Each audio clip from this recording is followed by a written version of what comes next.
All right, music fans, welcome back. Harmless Dave here again, talking real music and a little bit of controversy, but doing it in real time for real people just like you right there and just like me right here.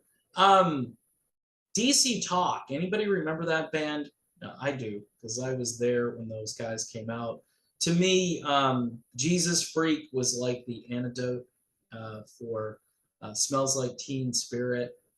If you didn't, if Smells Like Teen Spirit had gotten you sick, take the antidote, which is going to be Jesus Freak, right? That's the way I looked at the two songs.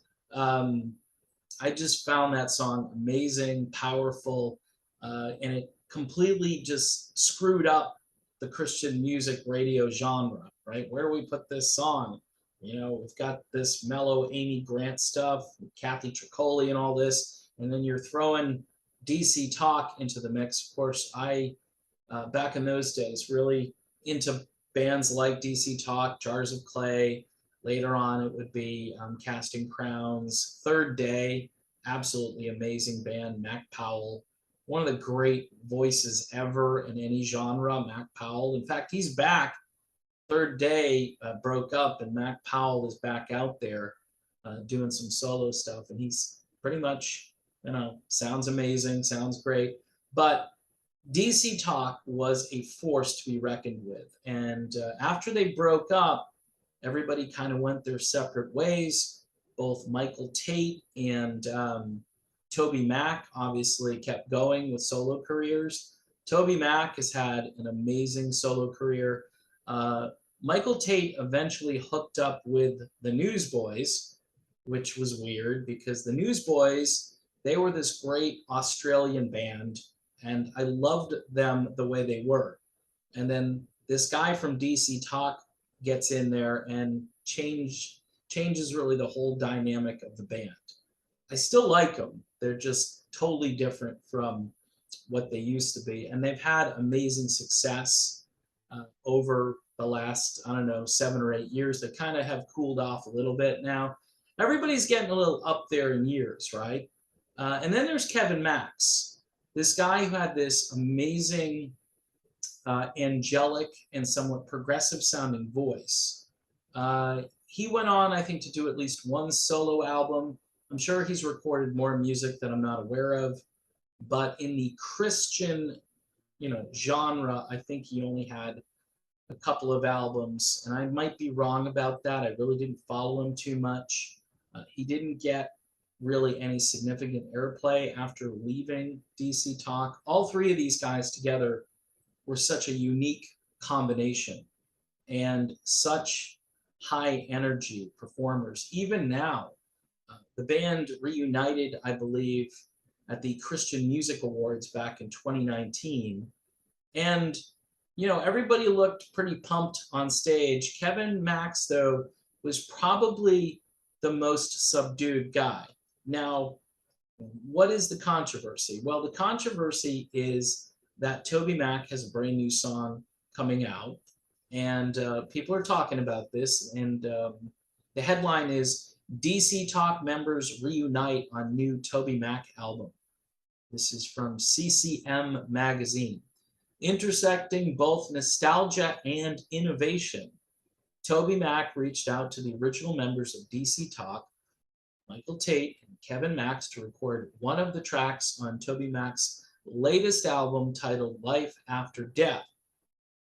The first new record, McKeon, that is Toby's real last name, has released in about 4 years. Life After Death contains compositions prompted in part by the death of his eldest son, Truett. That's sad, didn't know about that. The reunion of DC Talk was recorded on the track Space. Okay, that's the name of the song. TobyMac gives us a sneak preview of the song on his social media. Toby says DC Talk together again for a song, at least.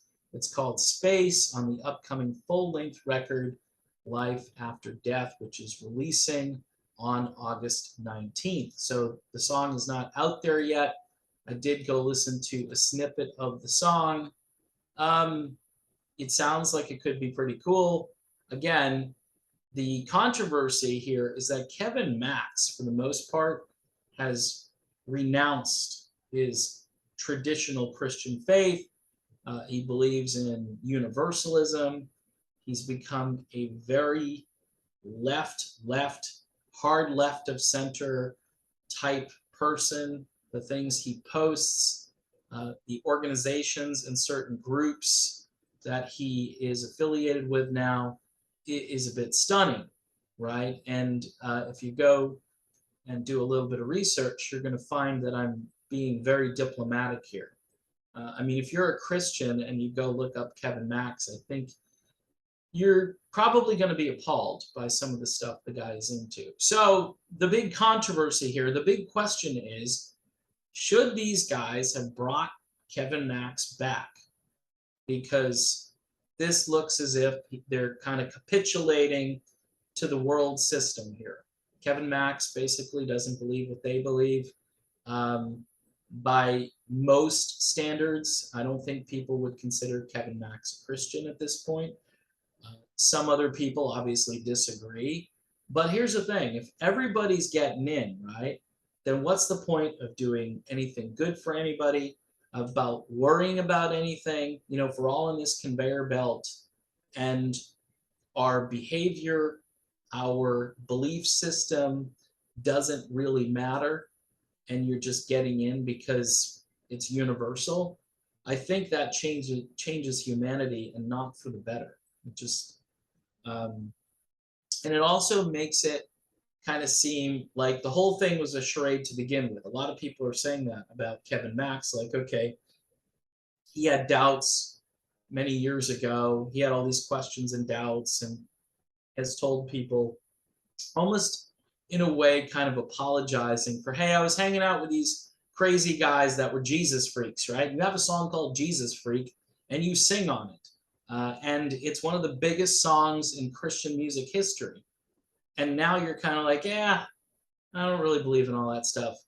To me, I mean, if you're involved in something that is that powerful, and some would say that God used it to do big things, probably to get people into the faith, right? I would assume. And now you're just kind of like tossing it aside. I didn't really mean it. Yeah, you know, I believe that everybody just gets in, you know, they go to heaven because that's just what I believe. And so to have him on this new track is causing some controversy. And it's going to be interesting if they do release this song as a single. And you would think that they're going to, because you've got a reunion here of DC Talk guys. Now, there's one little caveat to that. Christian radio right now is going through some severe growing pains as a format, much like the country music radio format. I would say Christian radio might even be struggling more in some ways than country, like today's pop current country music is struggling. And they're getting into ageism now, where they're not going to put old guys on the radio. I know for a fact that Toby Mac is my age, right? And he still comes off as very hip, and the way he presents himself, plus his onstage stuff. And obviously, you've got Michael Tate out there too, who's very energetic, and probably neither of the guys really look their age or talk like they're a certain age or act that way, which is really cool, by the way. I'm saying it in a good way. But Christian radio, I don't know. They're shifting. You know what I mean? They're going to the younger people, which I think is a mistake. I mean, you're not going to hear Michael W. Smith or Stephen Curtis Chapman on Christian radio stations anymore if they put out new material. It's going nowhere. Michael W. Smith, you know, it's a little sketchy there, because he did sing a duet a couple of years ago on a worship song, and it was on the radio, and it was kind of surprising. But he sounded really dated, because everybody on there is in a new era. It's a new time, and I just don't know if DC Talk will get on the radio. I think that's what might just nullify this whole thing. But there are going to be a few people out there that say, whoa, wait a minute. I mean, Toby Mac and Michael Tate should have known better. This guy doesn't even believe the same stuff that they believe. And he's said some real crazy stuff. Again, if you start digging into what Kevin Max is all about these days, you're going to wonder. Even when I watched the reunion they did at CMA, both Tate and Toby Mac were very energetic, upbeat, smiling the whole time. They put on a great show. I can't remember what song they did. And then Kevin Max just sang his parts, kind of smiled a little bit, kind of stood off to the side while the other two guys were doing their usual routine. Almost like a full-blown DC Talk reunion without one guy. One guy was physically there, but he wasn't really there emotionally speaking. He wasn't wanting to endorse maybe the message of the song, which I think was about faith, hope, and love, right? I don't know. Maybe you can't endorse that anymore because that associates you with people who believe in these things, but they also may believe that, say, hey, the Ten Commandments are interesting, the Beatitudes are kind of interesting, you know, like the whole package. You got to put everything in there, or it's really not the faith that, you know, these guys were all embracing back in the 1990s. I mean, they wrote devotional books. They wrote a book, I think, called Jesus Freaks, and they talked about the martyrs in other countries. I mean, really sold out. I mean, sold out for Jesus, not just sold out for commercial purposes, which raises another issue here. Are these guys doing it for the money? Is this reunion for the money that people are going to go out and actually buy physical copies of this, and this is going to earn them, I don't know, the biggest return? I don't know. Christian music hasn't had too many situations like this where bands are apart and then they get back together again. It isn't like the guys in the geezer rock world. They're not replacing everybody in the band and then they have like one or zero original members left, right? And you could have a situation like that with DC Talk because they were technically a band, but there were three guys in the band and you really need those three guys. It's kind of like trying to replace Hall and Oates. I mean, okay, so it's just Oates now. Okay, so it's just Hall, right? And then if they're both not there, then it's nobody and nobody. You know what I mean? So how do you do that? So DC Talk, you could technically continue it. I mean, Michael Tate could have easily taken the DC Talk name, but I think he just felt the Newsboys was a better fit for him, and I still to this day don't understand that. But you can't really argue with the success of the Newsboys with Michael Tate because they really hit kind of like a second wind. To me, the Australian band is my favorite, and it always will be. So, in any event, it'll be interesting to see how this plays out. This may not be anything that's on your radar. I think the controversy is here that Christianity continues to water itself down to try to appeal to the world system. And this is a prime example of two guys saying, hey, you know, let's have them come back. You know, we'll show that we love them, right? And people will think that's really good. But then there are people out there who are going to say, hey, guys, you know, is this compromising your principles here? Do you have principles? Is it really about money or just exposure? You know, like people will be talking about this new album. And I guess, you know, I hate to use this, but it applies to all the other kind of music I talk about. And that's the publicity angle here, because this will generate publicity and it will generate a conversation about whether you welcome someone back.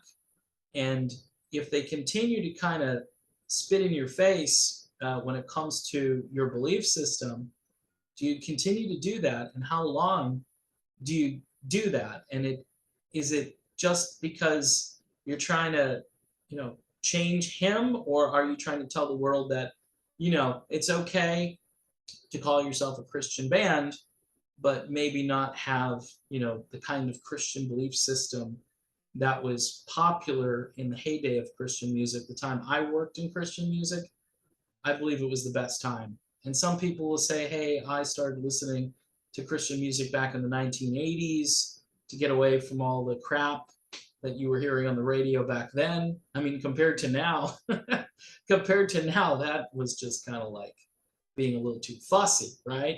Well, you can listen to both, you know. I listened to this band called Allies. I remember Bob Carlisle, Butterfly Kisses guy. He was a lead singer, and it was kind of a cool band. I mean, there are other bands, there are other examples I could give here. I'm just trying to focus on this issue because I think it's rather interesting to see compromise, right? Full-blown compromise. And then will there be fallout? Will the response overwhelmingly be positive? Like, hey, they did a good thing here to invite Kevin Max back. Will Kevin Max change? Will he be a different person because of this? I don't know. I mean, they've already recorded the song. TobyMac does say, at least for now, or one song. We're together again for one song. Maybe TobyMac wants to get the band back together again. I don't know if that would be like a good idea in today's Christian music world. I don't know if they would embrace a DC Talk in the year 2022. I don't know. In 1995 or 6 or whenever that came out, it was revolutionary. It was mind-blowing and different. And these guys, they had a lot of different styles that they incorporated, but everything had torque and funkiness to it, and it was just real upbeat, and it was totally in your face to the very mellow Christian music scene. For the most part, there were other bands, like I said, like Third Day and Jars of Clay that were making some really great music in those days. All right, so that's my video. If you didn't understand any of that because you're not into Christian music, I totally get it, right?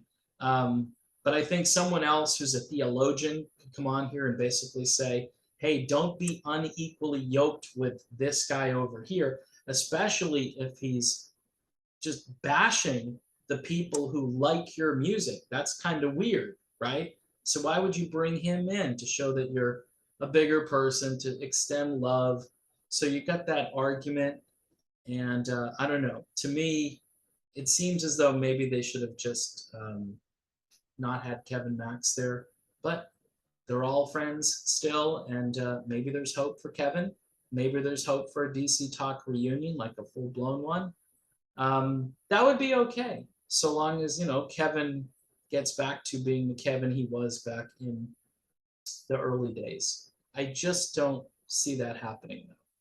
All right, people, thanks for watching. Don't forget to subscribe, hit the bell for notifications, Patreon for just $1 a month. And FYI, I typically don't talk a lot about Christian music. Like I say, Christian radio has a big problem these days. They've got to deal with that. There's no organic music to be heard for the most part. There are a few exceptions, but it's rare, and the production is not where it should be. People should hear real musical instruments, regardless of the format. Just putting it out there. All right, I'll see you soon.